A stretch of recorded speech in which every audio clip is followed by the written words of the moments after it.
Welcome to Choodle Sketches by Sir Chuby, where faith is learned, understood, and deepened in simple ways. Let's get started.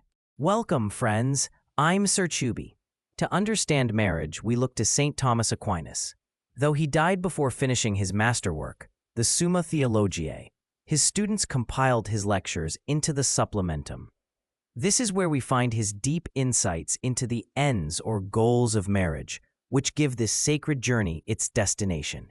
Aquinas teaches that marriage has a dual identity. It is both a natural phenomenon and a Christian sacrament. It isn't just an instinct. It is a rational movement toward a good that a man and woman choose through deliberation and consent. It is a partnership of the whole of life that Christ raised to a new dignity. Aquinas teaches that marriage comes from human nature itself. God created men and women to form a union, to bring forth and raise children, and to help one another in a stable life. Because of this, marriage belongs to natural law and exists in all cultures. It is not just a social agreement, but a real communion of life, good from the beginning of creation. For Aquinas, marriage belongs to natural law, meaning it is rooted in human nature itself and present in all cultures, even before Christianity. It is not merely a legal or social arrangement, but a natural communion of life, grounded in the bodily and relational character of the human person, designed for mutual love, stability, and the flourishing of life. Grace does not destroy what is human, but brings it to fulfillment. In Christ, marriage is raised beyond a natural union and becomes a sacrament of the new law.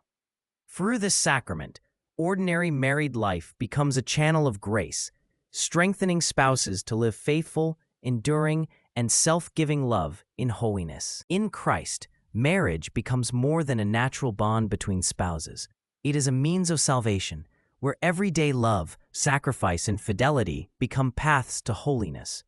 Through daily life, work, family, and shared struggles, marriage expresses lived theology, making God's saving love visible in ordinary human relationships. For Aquinas, marriage stands at the crossroads of creation and redemption. Rooted in human nature, it fulfills natural law. Transformed by Christ, it becomes a sacrament of grace. Thus, marriage is both human and holy, a lifelong vocation where daily love, sacrifice, and fidelity are elevated by grace and lead spouses toward holiness and eternal communion. Having seen marriage as both natural and sacramental in Aquinas, we now turn to its ends. Marriage is ordered by nature and perfected by grace toward concrete goods, the mutual good of the spouses and the procreation and education of children. These ends reveal marriage as a vocation where human love is directed toward life, communion, and holiness. For Aquinas, the primary end of marriage, the begetting and education of children, is not mere biological reproduction. It is a sacred task of saint-making. Spouses unite to create a stable home where children are humanized, formed in virtue, taught faith, and guided toward the fullness of life in God and eternal communion with Him. By educating children in faith and virtue, parents become co-workers with God in shaping souls for communion.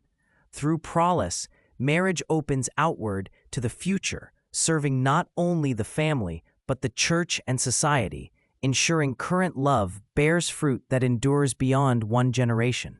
Having seen that the first end of marriage is the begetting and education of children, forming them in virtue and directing them toward God, we now consider the next end of marriage. Beyond welcoming life, marriage is ordered to the mutual good of the spouses, calling them to faithful love, mutual support, and a shared communion of life, strengthened and sustained by grace. The second end of marriage is the cooperative flourishing of the household. Since human beings are naturally social, the family becomes the most basic society. Aquinas describes marriage as the greatest form of friendship, in which spouses share the whole of life, working together and supporting one another through the ordinary needs and duties of daily existence. While both ends of marriage are essential, Aquinas recognizes an order between them.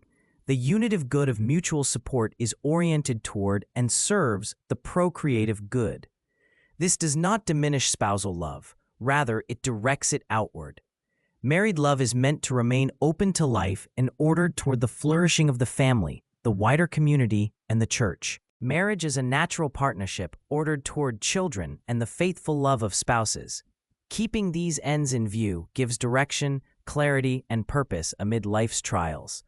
As Aquinas demonstrates, marriage unites nature and grace in a single, seamless vocation toward holiness. This is Sir Chuby. Until our next lesson, keep learning and loving deeply.